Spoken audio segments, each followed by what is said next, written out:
Princess Celestia the Changeling Queen, Chapter 8, Part 2.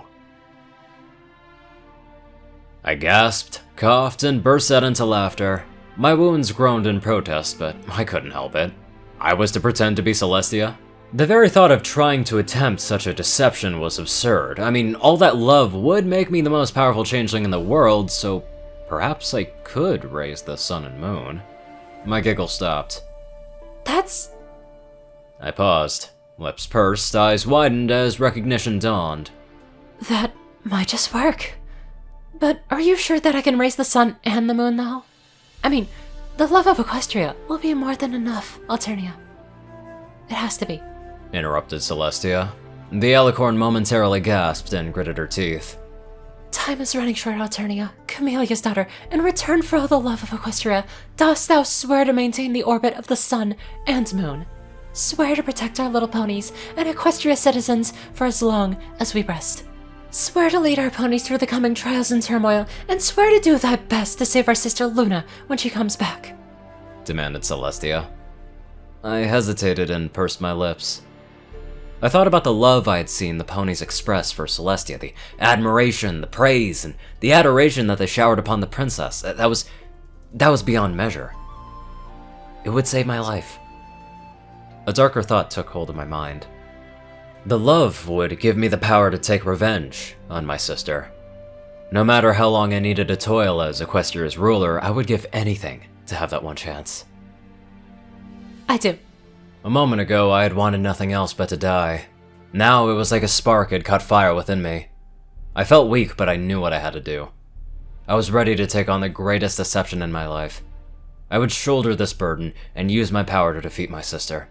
Now tell me everything you can about yourself and how to run Equestria, I demanded. Celestia grimaced and her marred visage darkened. There is a much easier method, one that will ensure that thou will keep thine end of the bargain.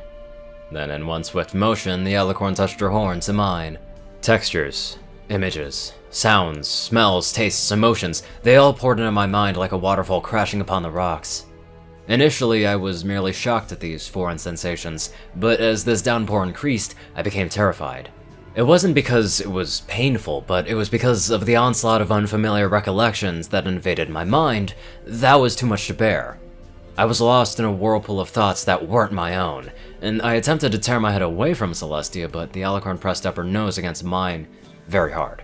Not able to resist or push the alicorn away, I could do nothing but stare into Celestia's regretful eye. After an eternity, the torrent trickled to a halt. I felt the pressure on my horn and head give away. I blinked my eyes. Random images, sounds, thoughts came to the forefront of my mind. We are deeply sorry, Alternia, but this was necessary. Thou now knows everything regarding us, said Celestia. I shook my head disbelievingly. I felt alienated from my own head. I saw things I didn't want to see. Utter horrors and blazing glories that I couldn't comprehend, and I didn't want to comprehend. What have you done to me? A copy of our memories belongs to thou. It will help thou and bind thou to thy duty, at least for a while. If all hope is lost, and only if all hope is lost, then thou can find us, explained the alicorn, her voice strangely quiet. It was then that I noticed that Celestia was fading away, her tortured coat slowly becoming transparent. The fire of outrage and anger seized my mind. With a bitter sting of anger in the back of my throat, I lunged at Celestia. However, the wounded alicorn took a step back and my jaws only cut through air. So, I resorted to words. You conniving pony bitch. You tricked me.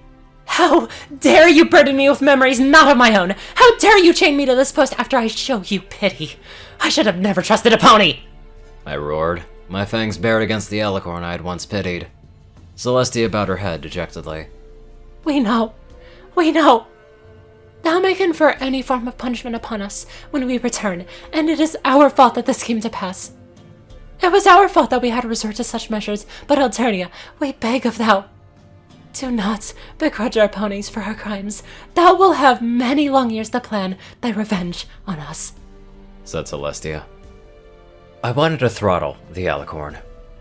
I wanted to blast her with my magic. My horn sputtered, but all I could produce were tiny sparks. I lunged forward and my horn nearly pierced Celestia's chest, but to my dismay I fell short. At that, my frustration and my fury at being tricked boiled within me like a raging ocean, and I screamed. Oh, you are going to wish that you were dead after all of this is over, Alicorn! Celestia cringed and cantered backwards, the faded light in her eye flickering with fear. She was afraid of me. Good. I wanted her to sleep lightly and know that I was waiting to punish her. She then bowed her head and sniffed. I saw her tortured frame tremble with fear, yet she was still focused on one singular desire. Thou can do whatever thou desire to us, as long as thou protect our ponies. In those words, I could taste the love that she had for her ponies. It was the most powerful thing I had ever sampled. Those few resigned sounds were like a proclamation of love. I could also see the regret and the guilt in the Alicorn's mangled frame. I saw her memories. They told me of her sorrow. I was still furious at Celestia. My anger and my pride, they screamed for me to hurt the Alicorn and to punish her for what she has done to me. Yet I was surprised that this pony could have so much love to give. So much love that she would offer her life to me when she returned, even when she was so scared of what I might do to her. Of something I couldn't ignore. Go to your rest, Celestia. That caused the Alicorn to jerk her head up, her face ablaze with surprise. Thou... I shot a withering glare at Celestia and she fell silent. The Alicorn sighed, but she wore the slightest trace of a smile on her face. We wish thou the best of luck, Alternia. As the final vestiges of Celestia's body faded, there was a flash of light, like the final ray of the sun before it drops below the horizon. There was also another flash, of green flames crackling. Pony saw the light and rushed towards it. They found a wounded white Alicorn with a pink, green, and blue mane, a spear stuck in her abdomen. The princess is alive! Get her to the infirmary! Chapter 9. To Comfort the Moon. There will always be a reason why you meet people.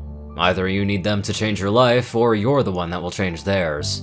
Sashanar Sharma.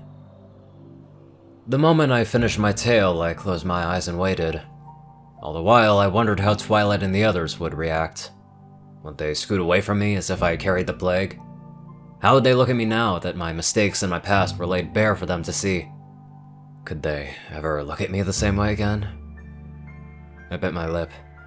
I knew not one of them would look at me with the same adoring eyes ever again. Slowly, my eyelids rose to let in the light and I looked upon the chamber.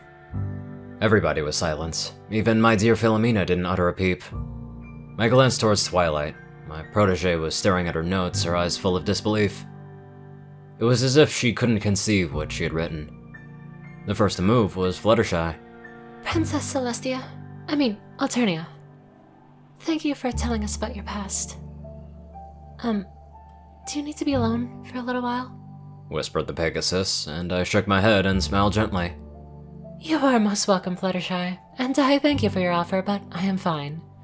I have had a millennium to deal with my loss. I replied. But it doesn't mean that it hurts any less. Stammered Fluttershy. I took a deep breath. I tried to smile and reassure them that I was alright. I didn't want to look weak. I attempted to force my regal mask over my expression, but at that moment, I couldn't. There was a dull throb in my heart. It was an ache that had been there for 1,000 years. A wound that hurt on the loneliest days, a phantom pain that would never truly go away. Now, the old hurt blazed angrily and wore away my resolve like fire on paper. I tried to suppress it, but I knew I had failed when I felt my throat gripped by a clenching sensation. I then shut my moistening eyes. No, it doesn't hurt any less. Twilight's eyes widened. Princess. I blinked furiously, but tears coursed down my cheeks. Through my blurry eyes, I saw Luna stand up, turn around, and trod towards the door, her shoes slamming onto the carpeted floor with every step. Immediately, I wiped my eyes and hastened to my hooves. In a practiced shimmer of green flames, I donned my disguise. My regalia was engulfed in a golden light and floated to my head, hooves, and chest. Every pony, please wait in here. I need to talk to her. With that, I quickly sped out the door. I wasn't completely sure where Luna would go. However, I did know that she liked high, secluded places. It took me a few teleports, but I found Princess Luna on the observatory balcony, her back turned towards me. Beyond her was Canterlot Castle, its whitewashed walls bathed in the afternoon sun. Below the castle spires in the city proper were the winding, twisted streets of the city. In the distance were rolling green hills and the great everfree forest. It really was a breathtaking view. Yet what I noticed first were the crystalline sparkles of Luna's tears, blown by the cold mountain wind. Luna, dost thou wish to entreat with us? Growled the alicorn.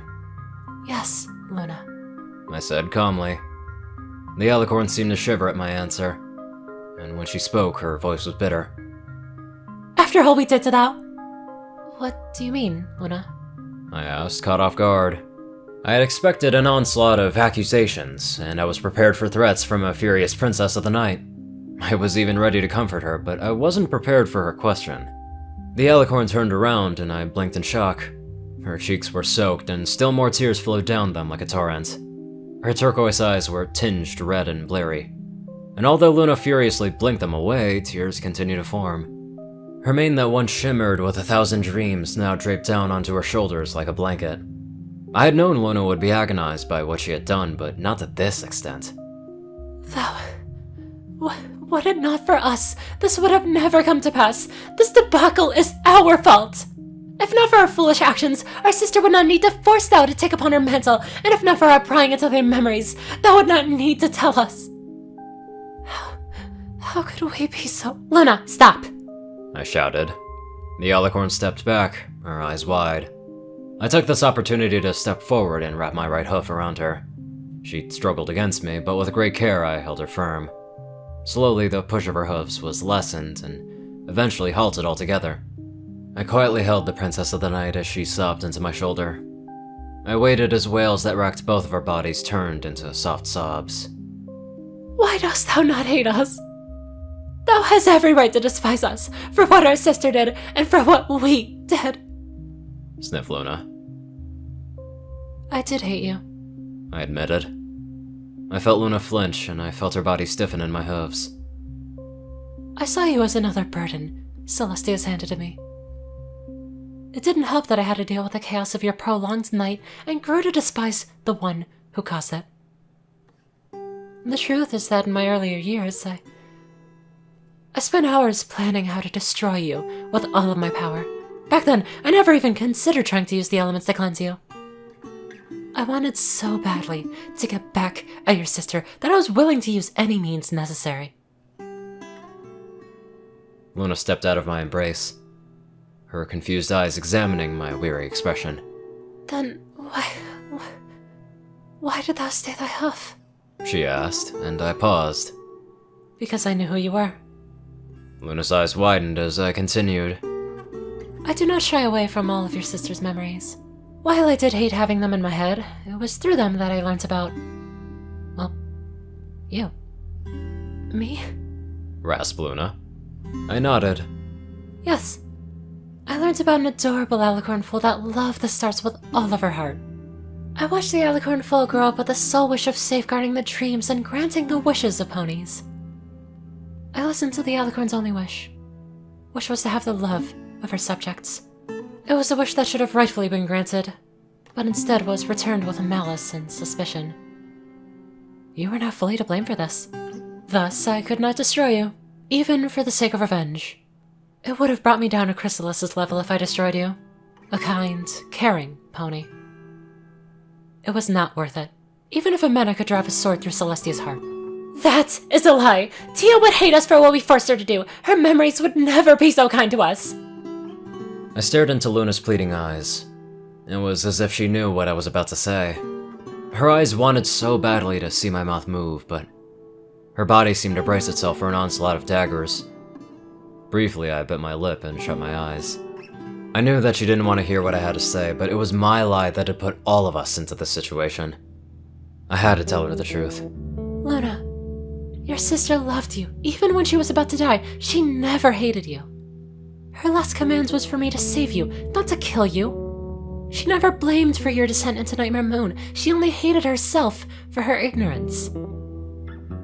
was a good thing that I watched Luna closely, because as soon as I finished, she seized her crown with her magic and flung it away.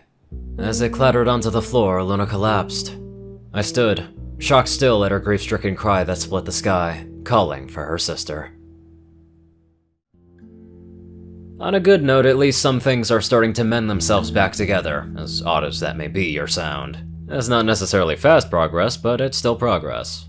Now let's get on to our shocking donators. Top donators: Dash of Evergreen, Peter Coulthard, J Tinman, Darkside, and Ponyman. Courier Crucii, Strix, Zar630, Narwhals, Delta Omega, RuneScythe9852, Dospo, Rhiny Dragonwolf, Hunter Norman, Austin Roland, Secret Moon, Tal Rasha, The Toilet Snake, Sir Brethren Mordred, Cerberus, Goulash Eating Hazar, Ronin Wandering, Endry63, Random Person Man Guy, Easy, Starlight Glimmer, Squiddy Boy, David E. Sanchez, Soul Dragon, Gaggy, Trey, Shadow Drake, Joe Piercy, Alex F., Rainbow Dash, Teal'ca Anderson, TV Killer, John Becker, Leon Reynolds, Raven Speedster, Zach Raquel, Mr. ECU, Leslie Prickett, Edgar Garcia, One Kingdom 1, Nissa Rusan, Vizuri, Dyslexic Character Sheets, and Just for a Random Boy. Thank you all very much for watching this video, and live life to the fullest.